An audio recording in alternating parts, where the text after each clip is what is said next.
Y ahora que el verano cada vez está más cerca, con todo lo que ello supone para bien y para mal, desde las vacaciones hasta el calor, esta tarde vamos a hablar de un tema inevitable. No es otro que la asunción del duelo, de eso sabe muchísimo Rubítez. Buenas tardes, Rocío Hidalgo. Muy buenas tardes, Enrique. Sí, hoy un programa para dar gracias a la vida. Abordaremos la asunción del duelo, esa figura que nuestros psiquiatras supieron definir con certeza, y lo vamos a abordar desde muy distintas perspectivas. Nos lo marca nuestra subdirectora, Ana Torroba. Buenas tardes. Muy buenas tardes. Vamos a tratar de dejar claro que asumirlo no es algo malo o vergonzoso, sino que al contrario, es bueno y valiente. Es la superación del duelo, pero el duelo no solo hay que superarlo por la muerte, también por malas noticias, como puede ser un proceso cancerígeno, como puede ser la expectativa ante el riesgo de la muerte. Y lo vamos a abordar y a desmenuzar parte por parte para que nuestros oyentes sepan qué es esto, qué es esta gimnasia de asumir el duelo en la vida, el dolor y la muerte, siempre presentes. Lo sabe todos nuestros oyentes, incluso usted también, ¿no? ¿Qué sería de la vida si no existiese la muerte? ¿Y qué sería de la vida si no existiesen nuestros mejores médicos? Y es que, queridos reboticarios, muchas veces olvidamos que son los médicos quienes están en la primera línea de nuestra vida, los que antes deben hacer la asunción del duelo, pues todos lamentan la muerte de sus pacientes. Hoy tenemos aquí en La Rebotica a uno de los mejores, sin duda, especialistas españoles en el cáncer, una de las enfermedades más temidas, pero también una de aquellas cuyo tratamiento más ha mejorado en los últimos años. No solo ha visto muy de cerca la vieja dama, sino que sigue luchando contra ella día tras día, cada vez con mayor éxito. Eduardo Díaz Rubio sabe que la vida y la muerte son inseparables, como dos amantes en los primeros días de su relación. Su presencia hoy no solo es un honor, es una obligación de La Rebotica. Muy buenas tardes, profesor Eduardo Díaz Rubio. Hola, buenas tardes, Enrique. Catedrático de Oncología, jefe del Servicio de Oncología del Hospital Clínico San Carlos de Madrid, miembro de la Real Academia Nacional de Medicina y, sobre todo, el redactor del plan más importante que ha habido contra el cáncer en Occidente. ¿Le queda a usted algo por hacer en la profesión? Pues muchas cosas, porque la verdad es que tenemos una gran cantidad de oportunidades y poder mejorar desde luego la atención de nuestros pacientes, ese sin duda es el reto para los próximos años.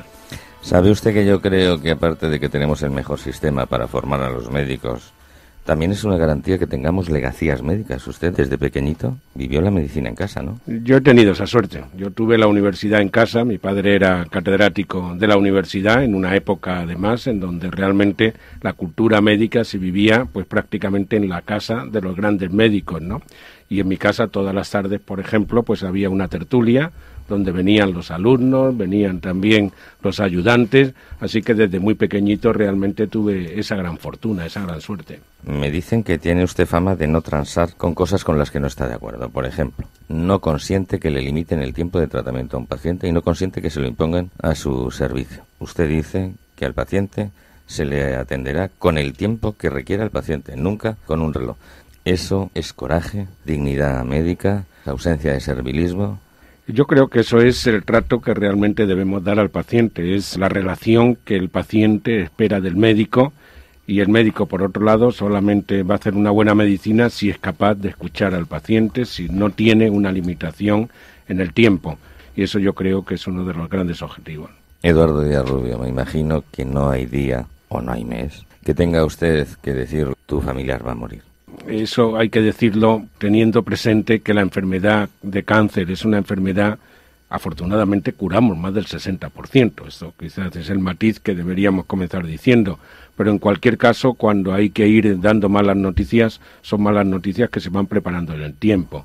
No es un accidente agudo en el que las cosas ocurran de un día para otro. Así que hay mucho tiempo para la información. Y esto también lo tiene que saber utilizar el médico para no ser cruel a la hora de dar noticias a la familia o al propio paciente.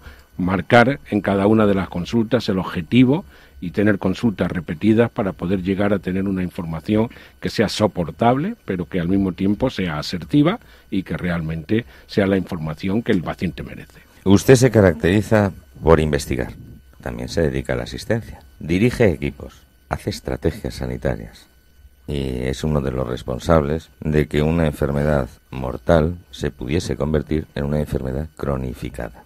El logro es cronificar todos los cánceres o el logro sería que alguien diga se acabó el cáncer? La verdad es que cuando hablamos del 60% de curaciones en cáncer, hablamos de curaciones, no hablamos de cronificación. Ese, en cambio, 40% en el que hoy por hoy realmente no podemos ofertar la curación es en donde el objetivo es cronificarlo. Es decir, que hay matices también en ese sentido dependiendo del objetivo en cada paciente. Y eso es lo que estamos en la medicina moderna pues intentando conseguir. Es decir, en aquellos casos donde no llegamos a curar la enfermedad, cronificarla a través de la utilización de nuevos fármacos, pero preservando la calidad de vida de nuestros pacientes. Sabe usted que nunca en privado me he atrevido a hacerle esta pregunta, porque sé que usted es hombre de carácter que me diría no estoy dispuesto a contestártela. Se la voy a hacer en público a ver si me la puede usted contestar. Momento dificilísimo donde el dinero escasea, los recursos escasean y donde nuestro gran reto está en las grandes dolencias que ahora mismo padece la humanidad. El cáncer, sin duda, sigue ocupando el primer lugar. Nos queda mucho camino para investigar. No hay país que se desarrolle sin ser puntero en investigación. Sin investigación no hay desarrollo ninguno, ni se sale de crisis ninguna. Con los pocos recursos que tenemos, debemos dividirlo entre, por ejemplo, prestaciones de la cartera sanitaria, como es el cáncer, que parece incuestionable, pero desviar recursos, por ejemplo, para un cambio de sexo desde la sanidad pública. Yo creo que hay que priorizar. En el momento en el que nos encontramos no tenemos más remedio que, utilizando dinero que finalmente pues es un dinero público, debemos de ponernos de acuerdo todos para saber qué es lo que realmente la sociedad quiere que se le ofrezca, sabiendo que no puede recibir absolutamente todo, ¿no? Yo creo que enfermedades, desde luego, como el cáncer, no pueden ser en ningún caso objeto de ningún tipo de recorte, y en ese sentido yo creo que también el acceso a fármacos debe de ser absolutamente prioritario. Los políticos marcarán hasta dónde podemos llegar y nosotros, pues los médicos, intentaremos trabajar en esa línea.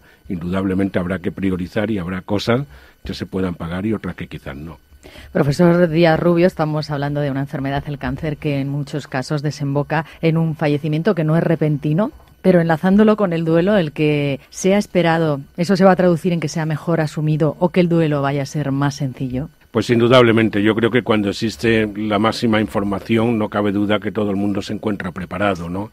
El pasar el duelo, pues hay gente que incluso consigue pasarlo antes del momento de la muerte en el campo del cáncer, ¿no? Porque lo tienen asumido y a veces entienden que incluso para ese familiar que va a morir quizás es la mejor solución, lo que puede ocurrir para evitar que realmente pues sea una situación difícil de sobrellevar, ¿no?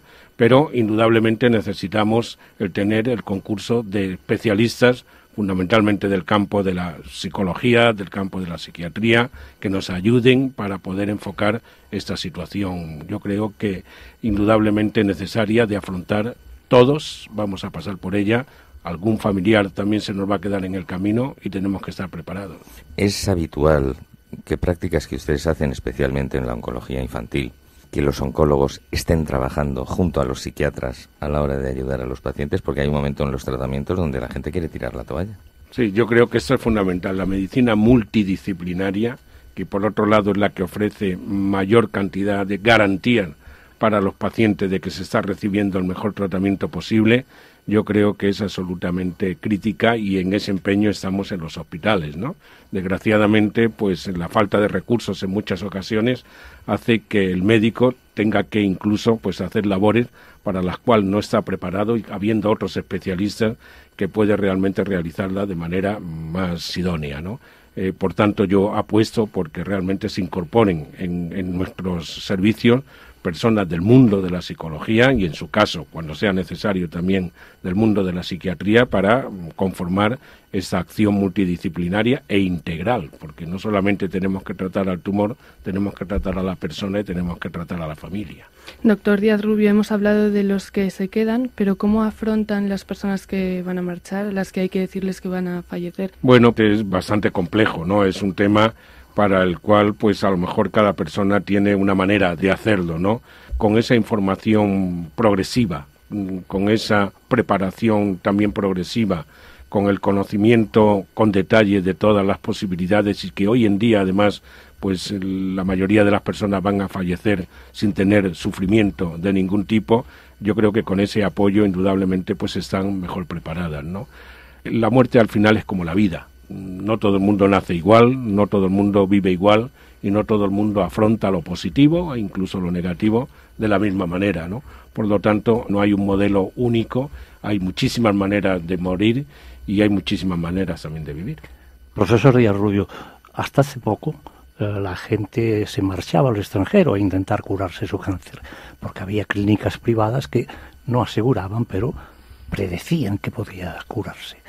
Yo creo que en este momento España está en una situación igual y la sanidad pública puede competir con la extranjera. ¿Podríamos pensar en una colaboración más íntima entre la sanidad pública y la privada? Pues sin duda, yo creo que hay que aprovechar todos los recursos que tengamos, ¿no? Lo que es evidente que nuestra medicina, por un lado, es una medicina que está situada entre las mejores, al menos de toda Europa, y en la que se están consiguiendo resultados que son, sinceramente, espectaculares. Es verdad, por otro lado, que es una medicina costosa y que quizá tenemos que reorganizarlo, porque probablemente no podemos en todos los hospitales hacer de todo. Tendremos que repartirnos esas tareas. Y si realmente existen centros privados en donde una técnica determinada se hace y se hace bien, pues tenemos que conjugarla y tenemos que trabajar conjuntamente. En definitiva, la orientación es dedicarnos fundamentalmente a las necesidades del paciente. Y si pensamos de esa manera, yo creo que no habrá una diferencia entre medicina pública y medicina privada. Todos los recursos irán orientados a mejorar a ese paciente. Vocacional, exigente, nacido en Cádiz el 2 de octubre de 1946, el profesor Eduardo Díaz Rubio se gradúa en Medicina en Madrid en 1970. Ahí ya empieza a despuntar con el Premio Extraordinario. Y 2 añitos después alcanza el grado de doctor por la Universidad de Madrid. De nuevo, esa calificación de Premio Extraordinario. Realiza la residencia de Medicina Interna en el Hospital Clínico San Carlos de Madrid, especializándose en oncología médica en el parisino Hospital Pop-Rouge. A su vuelta crea en el año 76 la unidad de oncología médica del Hospital Clínico San Carlos, el germen del posterior servicio de oncología médica, del cual es jefe desde 1982. Especialista en medicina interna y en oncología médica. Es catedrático de oncología por la Universidad Complutense de Madrid, en cuyo cargo continúa en la actualidad. Fue presidente de la Sociedad Española de Oncología Médica y de la Federación de Sociedades Oncológicas. También presidente de la Comisión Nacional de Oncología Médica desde el 91 hasta 2003. Así que investigador asistencial, hombre dedicado a la asistencia, y luego va usted a la academia. Cuando yo le escuchaba el martes pasado dar su lección magistral, le oía desde arriba, desde el balconcillo ese que nos ponen ustedes, y veía a todos los catedráticos, ¿la renovación es fácil? La academia es un sistema realmente de cierta rigidez, no es fácil esa renovación, ¿no? Pero estamos intentando que los sillones que actualmente quedan vacantes se vayan cubriendo con gente que esté pues en el mejor momento de su vida y que realmente no solamente puedan aportar criterios, sino que además puedan aportar innovación y puedan aportar ideas, ¿no? Yo creo que esa renovación es absolutamente esencial para la conexión de la Real Academia con la sociedad. ¿Recuerda usted, don Daniel, usted que siguió bien la trayectoria de siempre del profesor Díaz Rubio, aquel mayo de 2003? Hombre, entonces fue nombrado por el Ministerio de Sanidad responsable del Plan Integral del Cáncer, cargo que ocupó hasta junio de 2008. Y en 2005 era nombrado representante español en la Organización Mundial para la Salud en Cáncer, así como para la Alianza Europea contra el Cáncer. ¿Sabe que cuando leí que era usted coordinador del nodo, pensé que volvían los informativos antes de las películas? Y resulta que es la red de centro de cáncer español, ¿no? Sí, en su programa de investigación translacional, pues he estado desde el año 2003 hasta el año 2012 coordinando ese programa, ¿no? Y también está usted de presidente de la Asociación Española para la Investigación del Cáncer. ¿Cuántas horas tiene su día, doctor? Bueno, mi vida tiene la de todos. Realmente para mí la medicina es una pasión y por otro lado tengo la gran fortuna de rodearme de gente que trabaja muy bien y que en la mayoría de las ocasiones me pone las cosas en bandeja. Lo único que hago es rodearme de gente buena. Ese es el objetivo de la Rebotica. rodearse de médicos como el profesor Díaz Rubio. Que en enero de 2006 fue nombrado académico de número de la Real Academia Nacional de Medicina, ocupando el sillón número 37. Y si le vemos a través de la mirilla, también está investigando 20 proyectos de investigación básica y casi 300 proyectos de investigación clínica. Es autor usted de más de 300 publicaciones y además editor de más de 30 libros de la especialidad de oncología médica. ¿Qué es la verdad soportable? Aquella verdad que el paciente puede tolerar y se prepara adecuadamente durante muchas entrevistas para poder tener esa información que él considera que es la adecuada y que puede ser distinta y diferente en cada paciente que tratemos, y que el médico tiene que identificar consecuentemente la verdad que hay que transmitir a cada uno de los pacientes. No hay reglas generales.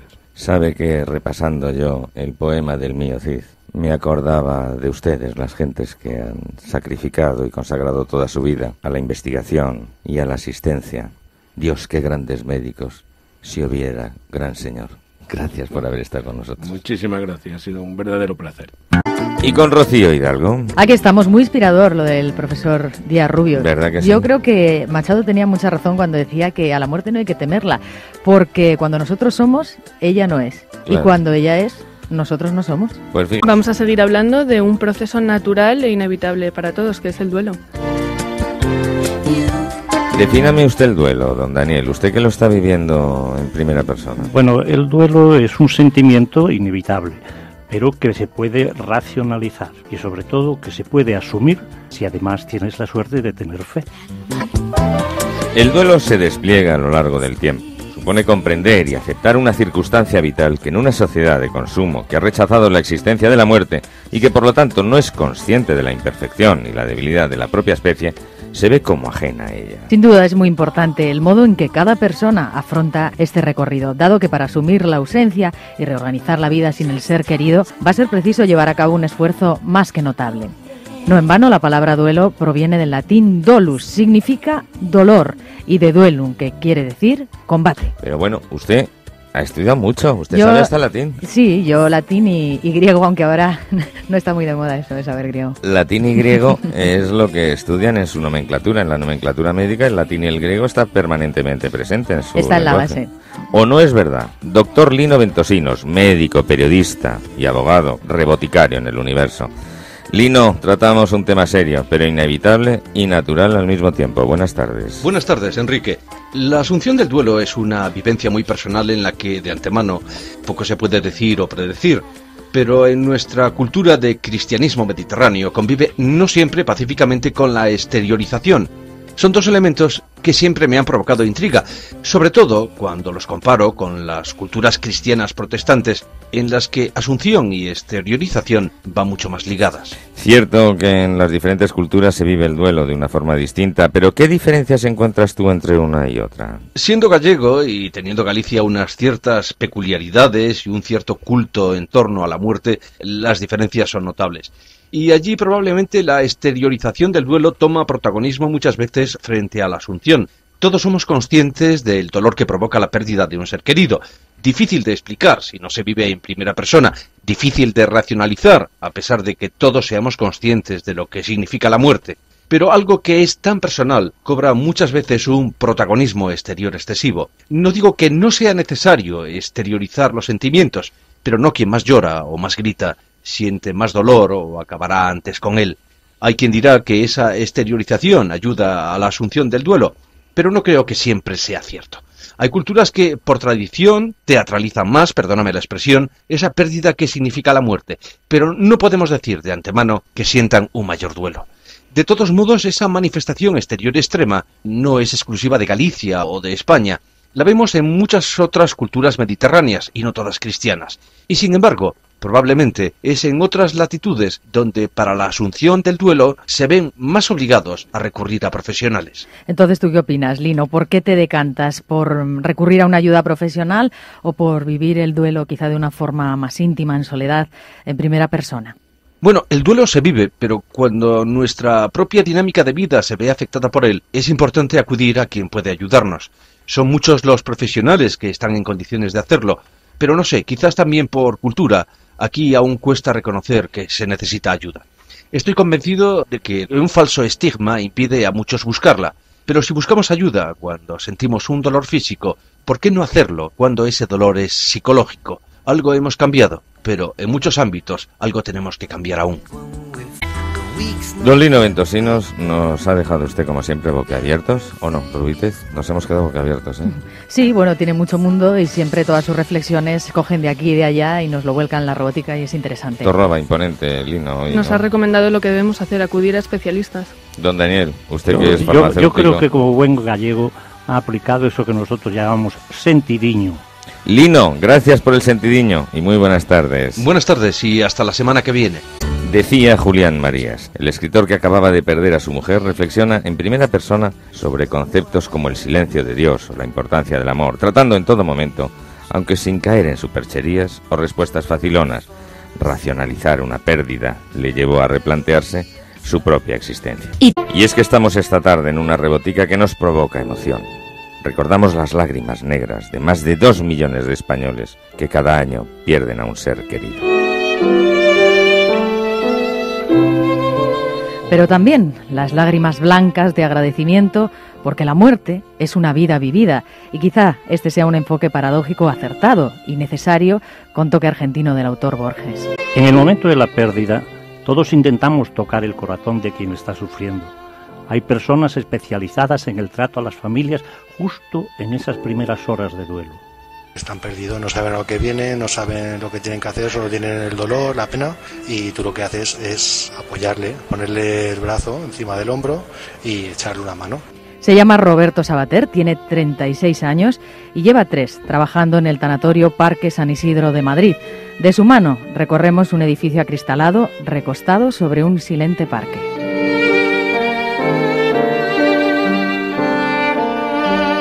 Nada más entrar, comienza a cambiar la percepción de lo que imaginaríamos que es un tanatorio, lo más parecido a un precioso hotel vestido de mármol y salpicado de flores. Y en los momentos de pérdida de un ser querido, las familias agradecen un entorno agradable, luminoso, un trato eficiente, amable y hasta una sonrisa, la de Begoña Martín. Yo me pregunto todas las mañanas cuando salgo de casa a quién puedo ayudar hoy y cuando llego aquí pues encuentro la respuesta. La vivencia del duelo tiene un matiz costumbrista en nuestro país. Las tradiciones mandan según las áreas geográficas y las esquelas tienen fuerte arraigo en todo el territorio, pero por ejemplo, en el norte se suele incluir una foto e incluso el apodo. Los tiempos originan tendencias y las crisis también. En nuestro país, las incineraciones ya superan ampliamente a los enterramientos. También las cenizas en custodia familiar. La donación de cuerpos a la ciencia ha aumentado notablemente en nuestro país. Escuchamos a Luis Cifuentes de Interfunerarias. Las familias cada vez más nos están solicitando las incineraciones, sobre todo en las grandes ciudades, que culturalmente está mucho más normalizado. En general, en nuestro país se nota una mayor demanda. La generosidad de los españoles sigue intacta. Este año de nuevo se ha producido un aumento del 8% en donaciones de órganos. En ocasiones son las tradiciones culturales o convicciones religiosas las que influyen en nuestras decisiones. En el caso de las incineraciones, la Iglesia tiene clara su postura. La Iglesia no se ha opuesto nunca al tema de la incineración. Creo que hay un mensaje y un trasfondo que es más el cuerpo inmortal, la semejanza del de Jesucristo resucitado, ¿no? Que nos hace partícipes de su misma vida. Y para superar el duelo, Rubítez, es importante la cercanía, muy importante el trato humano, porque a las personas que están en contacto diariamente con los duelos también les afecta, y fuera de lo que se pueda pensar en muchos casos, de forma positiva, como explica Ana Amo. Aunque me considero buena persona, creo que soy mejor persona desde que trabajo aquí. Te pones más en el lugar de la gente, sientes más afecto por los seres que quieres, les demuestras más el cariño y valoras más la vida. Y cómo no, si nos tenemos que acordar de los que hacen su trabajo, su vocación, su compañía, eso tiene nombre y apellidos. Se llama Javier Correas Laufer, jefe de psiquiatría del Hospital de Lenares. Muy buenas tardes, doctor. Buenas tardes. Quizás sea una de las dedicaciones más complicadas que tienen ustedes, los psiquiatras, a la hora de ayudar a superar ese duelo. Sí, es una de las situaciones en las que nos encontramos, que efectivamente son difíciles y además nos hace enfrentarnos también a nuestras propias emociones, puesto que cuando atendemos a una persona que está en un proceso de duelo, pues también reactiva emociones por las que has pasado o por las que vas a pasar. Y cuando el psiquiatra tiene que afrontar en carne propia la asunción del duelo, ¿qué necesita? ¿Otro psiquiatra? Si llega el momento, sí. No todas las personas que pasan por un proceso de duelo, ni siquiera la mayoría, van a necesitar ayuda profesional, ¿no? Solamente en determinados casos llegaría a esa situación en la cual sería bueno un tratamiento, ¿no? Pero si llega el caso, pues un psiquiatra también puede necesitar otro. Doctor Javier Quintero, jefe de psiquiatría del Hospital Infanta Leonor, muy buenas tardes. Muy buenas tardes, don Enrique. ¿Y qué le dice un psiquiatra a otro psiquiatra cuando un psicoanalítico psicoanaliza a otro psicoanalítico? Como bien sabe don Enrique, yo creo que el psicoanálisis es parte de mi formación y de la formación de todos los psiquiatras, pero no entiendo el psicoanálisis como una opción terapéutica para muchos pacientes. Indiscutiblemente yo creo que cuando nos acercamos a un colega y nos pide ayuda, tenemos que tratarlo como un paciente. Es decir, si lo tratamos como un colega, lo haremos mal, seguro. La descripción generalmente más aceptada de las fases de la asunción del duelo es negación, ira, luego resignación, luego depresión y finalmente aceptación. Cuando estamos en esa fase de negación de no puede ser que haya muerto, no puede ser que no le vuelva a ver, ¿qué hacemos con esa persona? Pues eso es el círculo habitual cuando afrontamos la pérdida de un ser querido, ¿no? Lo primero es esto no puede ocurrirme, ¿no? Es decir, negar que eso esté pasando. Hay que intentar movilizar al doliente por ese círculo de la manera más ágil posible, ¿no? La siguiente fase es la ira, la rabia, y es intentar buscar un responsable, o siendo conscientes en el fondo de que eso no va a tener un cambio, pero uno intenta depositar fuera la razón, la culpa de por qué ha ocurrido, para luego entrar en esa fase de tristeza, donde uno empieza ya a negociar consigo mismo, empieza a prepararse para la aceptación de la pérdida, que es el final, o mejor dicho, el principio del duelo. Es decir, es a partir de ahí donde uno ya asume la clara convicción de que esa persona ya no está con nosotros, que ese ser querido pues ha fallecido, y a partir de ahí empieza una vida distinta, pero que puede ser una vida igualmente plena. No sé si usted sabe la vieja tradición que existía en todas las capitales. Por ejemplo, en la ciudad de Madrid, las gentes salían desde la plaza de Manuel Becerra para acompañar a los fallecidos hasta los cementerios. Se la llamaba la Plaza de la Alegría, porque cuando retornaban después de haber enterrado, ahí estaba el mayor número de concentración de chuleteras. Y siguiendo la vieja tradición española de el muerto al hoyo y el vivo al bollo, se forraban todos de chuletas, comían sus chuletas con sus patatas y era su forma de asumir el duelo. ¿Cuándo sabemos que tenemos que ir al especialista para asumir nuestro duelo? Y cuando no, porque estos iban y se quedaban luego tan contentos con las chuletas. Cada región y cada cultura tiene su forma de expresar el duelo, como antes nos decía Lino Ventosinos, ¿no? Y probablemente pues esa era la tradición que ocurría en Madrid, que reconozco que no la conocía, y probablemente en cada capital de provincia, en cada pueblo tendrían la suya, ¿no? Eso es la costumbre del lugar, ¿no? Pero luego uno se queda con sus emociones, uno se queda con sus sentimientos, ¿no?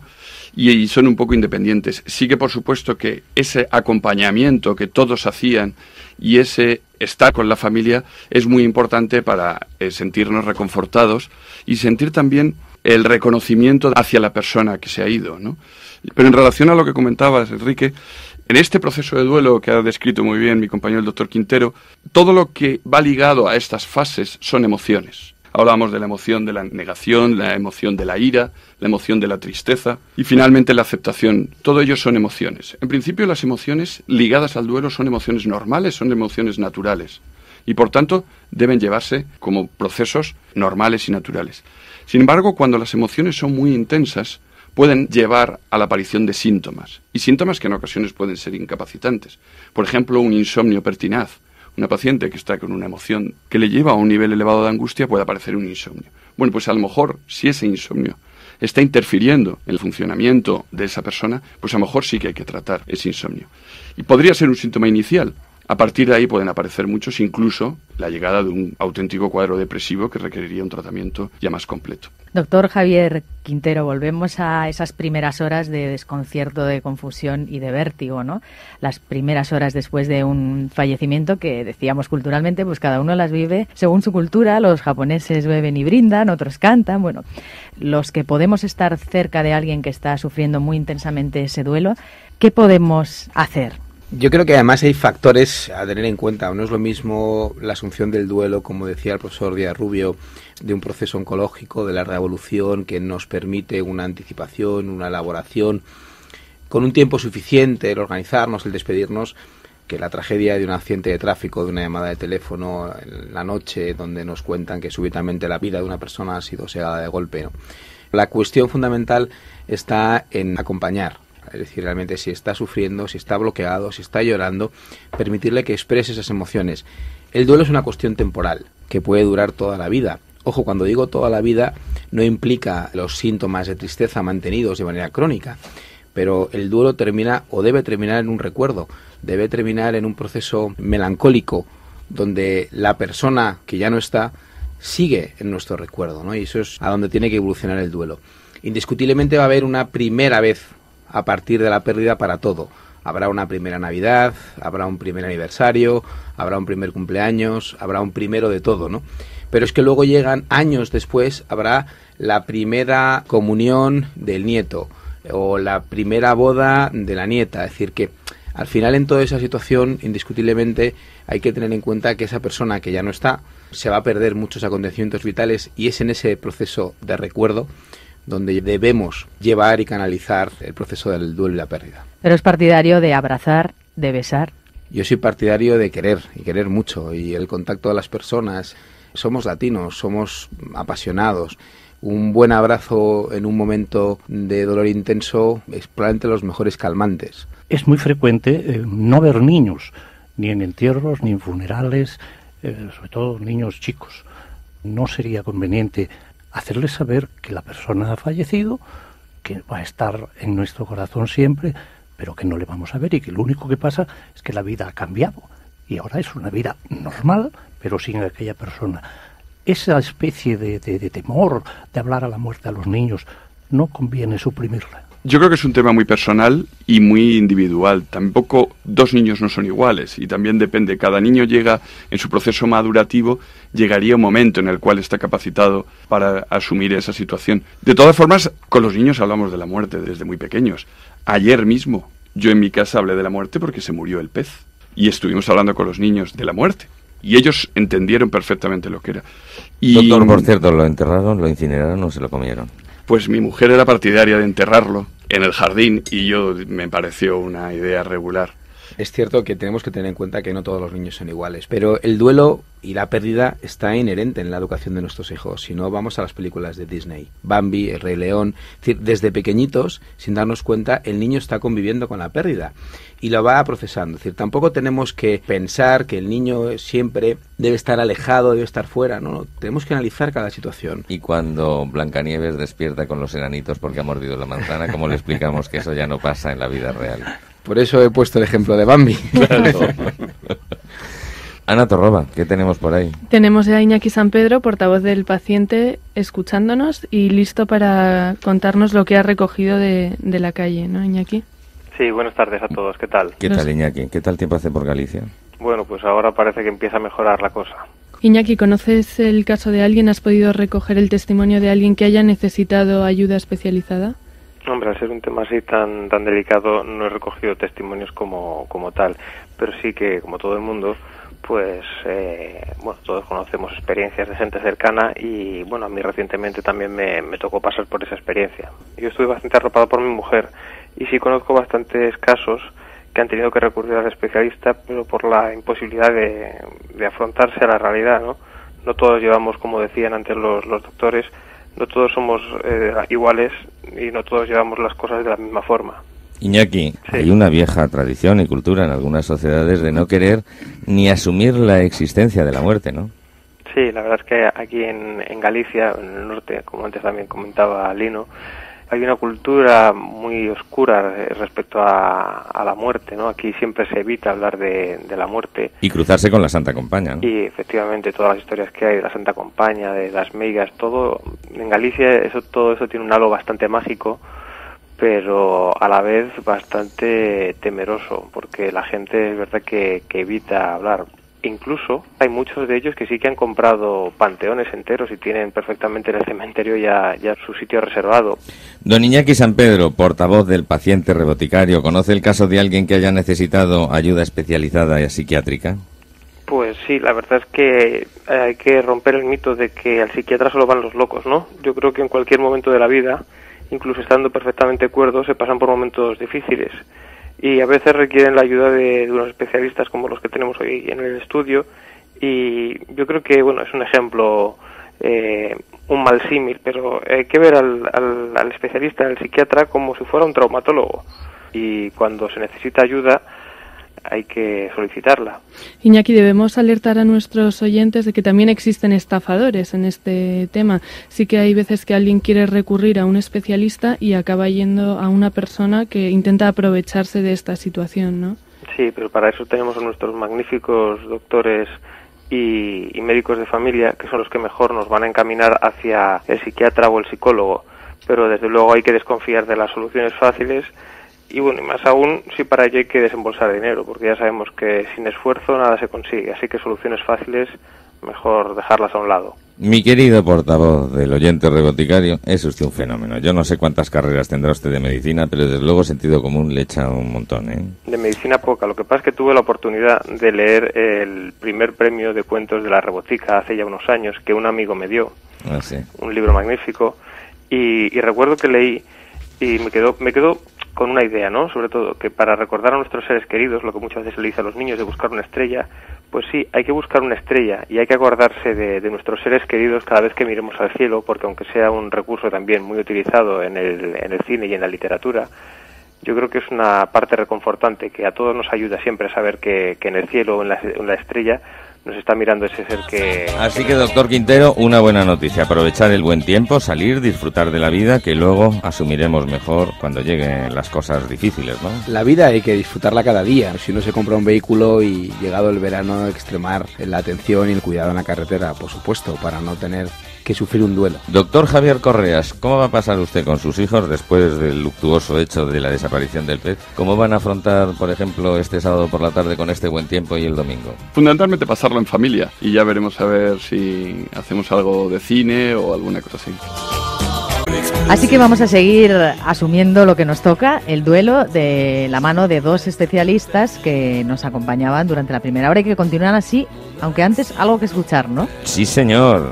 Vamos a ponerle un poquito de poesía periodística a esto de la asunción del duelo. Retomamos nuestro tema, don Bieito Rubido, director de ABC, nuestro poeta de Cedeira. Muy buenas tardes. Buenas tardes, Enrique, y buenas tardes, amigos reboticarios.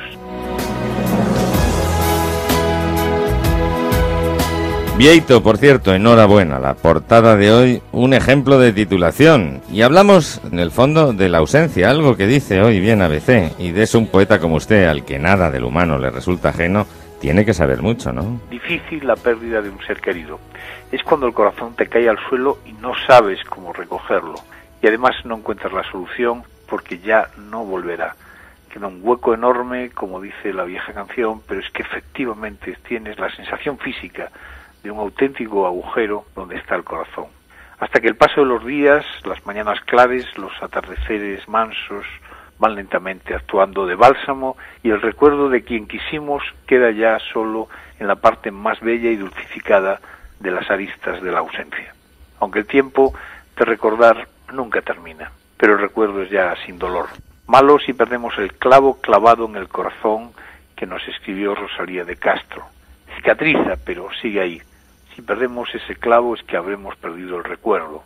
Aunque ya es más llevadero, seguirá siempre ese clavo del recuerdo en nuestro corazón. Y es así como la persona a la que tanto quisimos sigue viva entre nosotros, en nuestra memoria, en nuestro corazón, en el recuerdo, en las tardes, en la caída del sol, en los gestos y en tantas y tantas cosas donde ella estuvo y ahora no está. ¿Sabe una cosa, don Enrique? Yo Dígame. distingo entre los vivos muertos y los muertos vivos. Y me quedo con estos últimos. Hay algunos vivos que mejor ni conocerlos, pero hay algunos muertos que estarán vivos hasta el final de nuestros días, con su recuerdo y con nuestra memoria. Por cierto, ¿qué es lo que queda? Queda el amor, ¿no, Bieito? Por eso recuerdo siempre que al final nos examinarán de amor, de cuánto quisiste y de cuánto te quisieron. Qué enorme contradicción la de la vida. Nacemos para morir, pero ya que es así, hagamos la vida lo mejor posible, para querer a los demás. Por muchas razones, pero sobre todo por salud. ¿Sabe usted, don Enrique, que viven más los de buen carácter que los mal encarados? Eso Al está caer muy bien. la tarde de nuestros días, que nos coja tranquilos, ligeros de equipaje, con las cuentas saldadas, con mucho, mucho amor derrochado. pasaremos entonces a ser muertos muy vivos. Gracias, Bieito Rubido. Le esperamos la semana que viene y mañana nos encontramos en la edición dominical del ABC. Un abrazo y buenas tardes. Buenas tardes y hasta la semana que viene. Doctor Javier Correas Laufer, jefe de psiquiatría del Hospital de Lenares. Qué bonita figura la del clavo clavado en el corazón, ¿no? Muy bonito, era lo que comentábamos antes, ¿no? Ese clavo del recuerdo que tiene que persistir ahí, ¿no? Y si no, seríamos unos ingratos por olvidarlo. Creyentes y no creyentes coincidiríamos en que mientras existe el recuerdo, nuestro recuerdo en los seres queridos, seguimos viviendo. Yo creo que es independiente de la creencia. Hay otras partes del duelo que sí, pero esta efectivamente es independiente. Menos mal que nos quedan, doctor Quintero, ustedes los psiquiatras, que todavía piensan que los sentimientos anidan en el corazón y apelan a ello, porque luego llegaron los cardiólogos y nos dijeron que no, que la cosa estaba ahí arriba, en el cerebro, ¿no? Probablemente esté en un sitio intermedio entre ambos sitios. La verdad es que me ha encantado la columna de Bieito y encaja perfectamente con lo que es el concepto del duelo y la evolución. Y ese punto de recuerdo melancólico que duele, pero tiene un sabor, un sentimiento muy profundo de recuerdo del ser querido que no está, ¿no? Y hay una frase, ¿no?, que a mí muchas veces se repite, ¿no? Dice, no sabemos lo que tenemos hasta que lo perdemos, ¿no? Pues aprovechamos, ahora que no lo hemos perdido, para disfrutar, para querer, para amar, para hacer de los nuestros una vida lo más fácil y lo más armónica posible. Seguramente el doctor Quintero se refiere a ese psiquiatra, William Gordon, una de las autoridades mundiales en el análisis y tratamiento del duelo. Él habla a raíz de esas fases, de las tareas del duelo, descritas en su también recomendable libro El tratamiento del duelo. Dice, aceptar la realidad de la pérdida, trabajar las emociones y el dolor de la pérdida, adaptarse a un medio en el que el fallecido está ausente, recolocar emocionalmente al fallecido y continuar viviendo. Doctor Quintero, quizá el amor de los padres hacia los hijos es el amor perfecto, pero cuando eso se quiebra, el ciclo natural, y fallece un hijo, ¿ahí qué pasa? Que probablemente no haya un dolor más profundo en la faz de la tierra que la pérdida de un hijo. Doctor Javier Correas, al principio del programa, en la primera hora de la tertulia, nos hablaba de la dificultad que tienen algunas mujeres en superar el duelo con el insomnio. No sé si se ha referido en ese caso, por ser un ejemplo cualquiera, a una mujer, o es que realmente a la mujer le cuesta más superar el duelo. Sí, he utilizado el caso en femenino, no es un síntoma especialmente específico de la mujer, ¿no? El insomnio puede aparecer en cualquiera de las situaciones, tanto en hombres como en mujeres que se enfrentan a una situación de duelo. Y las diferencias de género pues están ahí, ¿no? Y sí que hay diferencias a la hora de asumir y de expresar las emociones y de asumir las pérdidas, pero esto afecta a los dos géneros por igual. Doctor Javier Correas Laufer, jefe de psiquiatría del Hospital de Lenares. Ustedes dependen de la Viceconsejería de Sanidad de la Comunidad de Madrid, ¿no? Efectivamente. La viceconsejera Belén Prado entiende bien la psiquiatría como una de las terapias fundamentales que deben entrar en la cartera de servicios. Yo creo que desde la Consejería de Sanidad la verdad es que sí que se ha impulsado bastante la atención a la salud mental en los últimos años y sí que hemos tenido una mejora en ese sentido. No sé si general en todas las especialidades, pero desde la salud mental sí. Doña Belén Prado, le damos entonces la enhorabuena. Muy buenas tardes a la viceconsejera y reboticaria. Hola Enrique y tertulianos. Buenas tardes, reboticarios. Vaya tema el de hoy que nos está hablando el doctor Javier Quintero Gutiérrez del Álamo, jefe de psiquiatría del Hospital Infanta Leonor, y el doctor Javier Correas Laufer, jefe de psiquiatría del Hospital de Lenares, que dice que han dado ustedes un apoyo incondicional a la salud mental. Lo único cierto es que todos hemos pasado o pasaremos por ellos, ¿eh? Ahora que acaba de finalizar la Feria de San Isidro, me viene a la mente una cita del doctor Mariano Alonso Puig. Muchas veces, ante los peligros, los problemas, los obstáculos, nos amedrentamos y nos escondemos en nuestros burladeros personales, con los que estamos ya familiarizados. Añade don Mariano que a lo largo de nuestra vida se van a presentar ocasiones que van a desafiar la definición y la imagen que hemos hecho de nosotros mismos, para entrar en contacto y acercarnos a la verdadera realidad de lo que somos. Diferentes neurólogos han señalado que las personas con depresión presentan una reducción importante de sus hipocampos, y científicos norteamericanos han explicado el proceso de la neurogénesis como la regeneración de las células del hipocampo a partir de las células madre de los ventrículos del cerebro. Por ello, el profesor Alonso Puig nos recuerda que el único fracaso es la incapacidad de no aprender de las caídas y de no levantarnos siempre, una vez más, a pesar de los descalabros. Doña Belén, yo creo que habrá quien pueda superarlo personalmente, pero ¿no cree usted que algunos necesitan ayuda para superar estos golpes? Por muy dura y traumática que haya sido la experiencia de la pérdida de un ser querido, de la traición de la pareja o de los amigos, de la cara más dura y cruel de la enfermedad o de la crisis económica, hemos de saber que podemos superarlo. No como nos decía Meryl Streep en Memorias de África, porque puede ser aún peor, que también, sino por nuestra naturaleza, ya que es en nuestro interior donde se encuentra la fuerza que puede curarnos y evitar que nuestros sentimientos nos esclavicen. Algunas personas son capaces de vencer por sí solas este tipo de situaciones, otras en cambio precisan de la ayuda de profesionales. Pedir ayuda nunca es un gesto de debilidad, sino de inteligencia. Y al hacerlo, estamos dando el primer paso hacia nuestra libertad emocional. Así que su propuesta esta tarde, doña Belén Prado, es que debemos ser positivos. Charles Darwin decía que no es la especie más fuerte la que sobrevive, ni la más inteligente, sino la que responde mejor al cambio. Y la vida siempre, pero si cabe más que nunca en el siglo XXI, es un proceso de cambio continuo y en ocasiones de incertidumbre. Sean cuales sean los retos que la vida nos presente, perdámosles el miedo y alimentemos la pasión por vivir nuestro presente. Muy feliz sábado a todos. Bueno, parece que estamos de suerte, doctor Quintero, teniendo políticos que entienden el proceso así, ¿no? Hombre, es cierto que, como apuntaba antes el doctor Correas, desde la Consejería de Sanidad se ha trabajado y se trabaja mucho en mejorar e integrar la red de salud mental. ¿Se acuerda usted cuando hablábamos hace 6 años que estaban ustedes más dejados de la mano de Dios que nada? Hemos tenido temporadas mejores y peores. ¿Superó usted la pérdida del mayor impulsor de la psiquiatría infantil que ha habido en este país? Defina superar. Defina superar. Superar es... ¿Asumió el duelo? Yo creo que sí.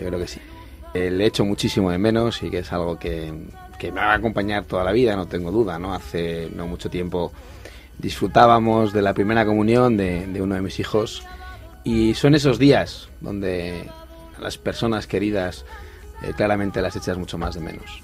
El doctor Javier Quintero lanza un recuerdo al aire hoy al padre de la psiquiatría infantil de nuestro país, su padre, que peleó hasta el último momento por un reconocimiento que todavía no ha llegado.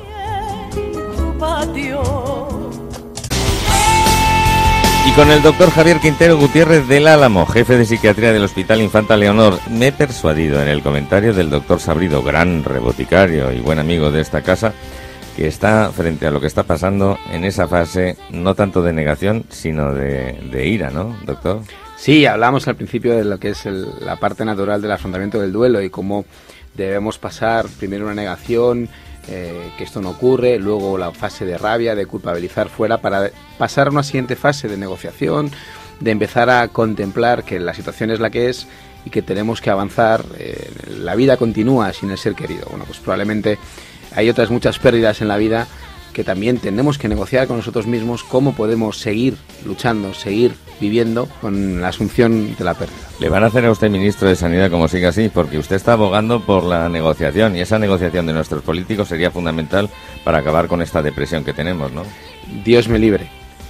Doctor Correas, ¿algún mensaje final, conclusión o apunte para ayudarnos en este proceso del que hablamos hoy? Enlazando con las palabras de Roberto Sabrido, que decía que no es posible ser optimista, yo creo que sí, que el optimismo realista no lo podemos perder. Y eso siempre que nos enfrentamos a cualquier pérdida, incluido un duelo o incluido las dificultades actuales. Optimismo realista. Doctor Correas, para ese optimismo realista, la música también nos pone en situación de sentimientos. Una música u otra nos hace estar más asequibles a un sentimiento u otro, ¿no? Absolutamente.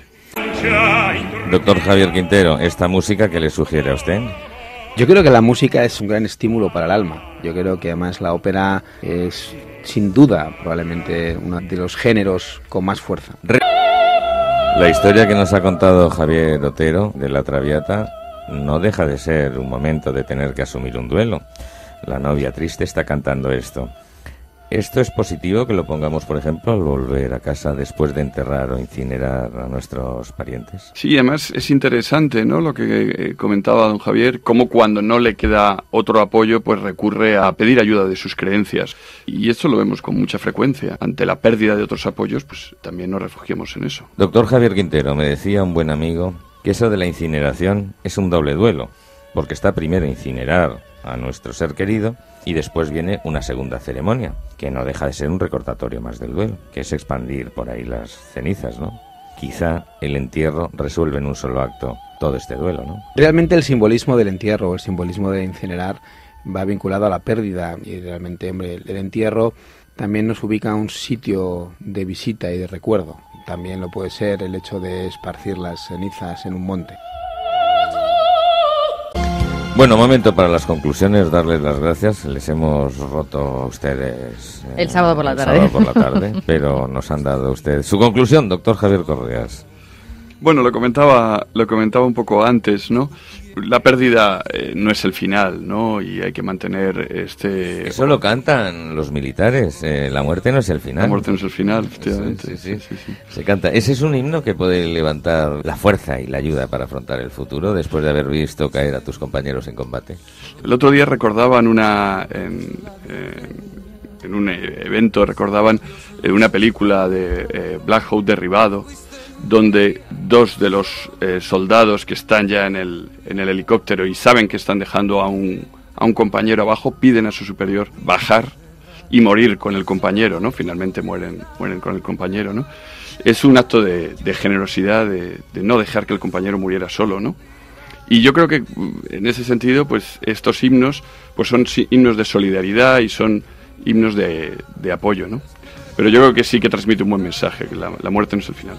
Tenemos un rector, el rector de la Universidad San Pablo CEU. No solo es catedrático de Historia del Derecho, él es también militar. Muy buenas tardes, profesor Juan Carlos Domínguez Nafría. Buenas tardes, don Enrique, doña Ana, doña Rocío y don Daniel. Aquí estamos toda la colección. Buenas tardes, profesor.